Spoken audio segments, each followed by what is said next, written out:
Prince Harry has finally shared the title of his eagerly awaited tell-all memoir, and it's certainly confrontational.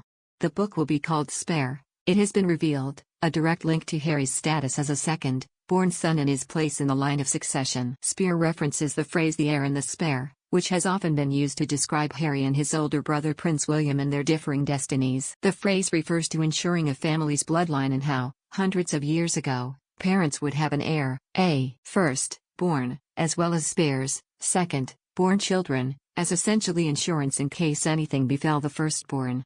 In the case of the royals, William is the heir as he is the older brother and will one day be king, while second-born Harry is the spare, although he has recently been bumped down the line of succession in recent years due to the births of William's children Prince George, Princess Charlotte, and Prince Louis.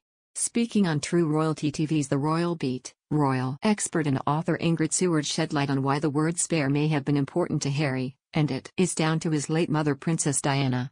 She told the program, "That was what Diana used to say, William was the heir, and Harry was the spare, so maybe that's why." Harry has alluded to his status as the spare in the past, not least in 2016 when he talked about how the ambiguity surrounding his royal role as his future is not as certain as William's. In an interview with the Sunday Times, he said, "I'm in this privileged position, and I will use it for as long as I can, or until I become boring, or until George ends up becoming more interesting. There's nothing worse than going through a period in your life where you're making a massive difference and then suddenly, for whatever reason it is, whether it's media or the public perception of you, you drop off. You want to make a difference, but no one's listening to you." And given the provocative title of the book, sources say it has ruffled feathers in royal circles and led to worry about what it might contain. One well-placed source said, "The very title demonstrates yet another confrontational attack on the family after claiming a desire for privacy.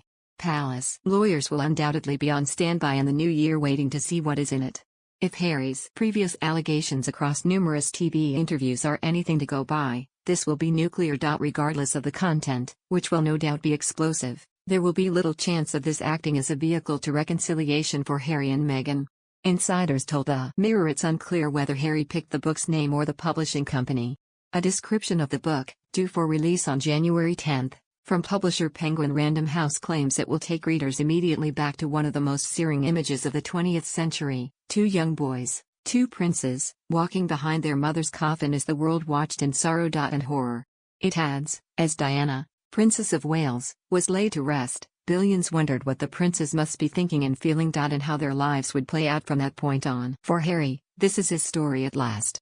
With its raw, unflinching honesty, Spear's a landmark publication full of insight, revelation, self-examination, and hard-won wisdom about the eternal power of love over grief. The 416-page book, which has a striking cover image of Harry, will cost £28 for a hardback, with the audiobook, voiced by Harry himself, priced at £20. Penguin Random House said the memoir will be available in English in the UK, Ireland, Australia, New Zealand, India, South Africa, and Canada, while the book will also be published in translation in 15 additional languages, including Spanish, Italian, German, and Chinese. The Spanish-language version will carry the even more telling title Spare, in the Shadow.